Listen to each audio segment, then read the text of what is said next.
গোলামুর রহমান সাহেব হুজুর আছে, দোয়ার মাধ্যমে শেষ করে দিবেন। এখন আমাদের সামনে কথা বলবেন মুফতি মনিরুজ্জামান সাহেব, দামাত বরকাতুহু।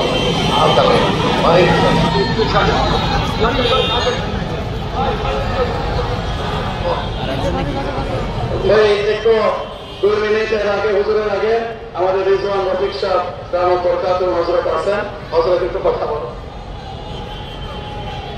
السلام عليكم ورحمة الله وبركاته. نحمده ونصلي على رسوله الكريم. আমরা কথায় কথায় সাতপন্থীদের জবান থেকে একটা শব্দ শুনি যে আমরা হলাম মূল ধারা।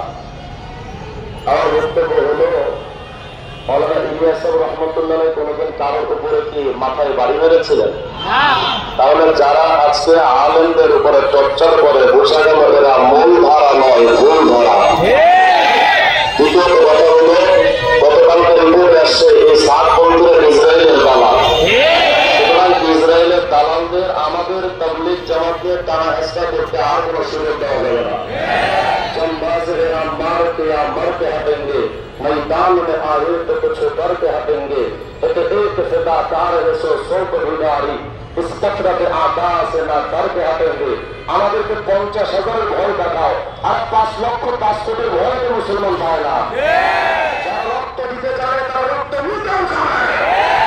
যদি সাতপন্থীদেরকে বাংলাদেশে নিষিদ্ধ না করেন আমরা বাংলাদেশের সরকারের কাছে নিষিদ্ধ চাইব না, আমরাই নিষিদ্ধতা ঘোষণা করে দিব। আজকে থেকে বাংলাদেশের সমস্ত সাতপন্থীদের সকল কার্যক্রম নিষিদ্ধ। যদি তাদেরকে প্রশাসনের মাধ্যমে তাদেরকে সাইজ করা না হয়, গ্রেফতার করা না হয়, বাংলাদেশের মানুষ যদি গর্জে ওঠে, শাহবাজ শফির সৈনিকরা আদমুল্লাহ চূড়ান্ত আমাদের সৈনিকরা আবার যদি গর্জে ওঠে, একটা সাতপন্থীর জায়গা হবে না। আমাদের সবাইকে বুঝতে হবে।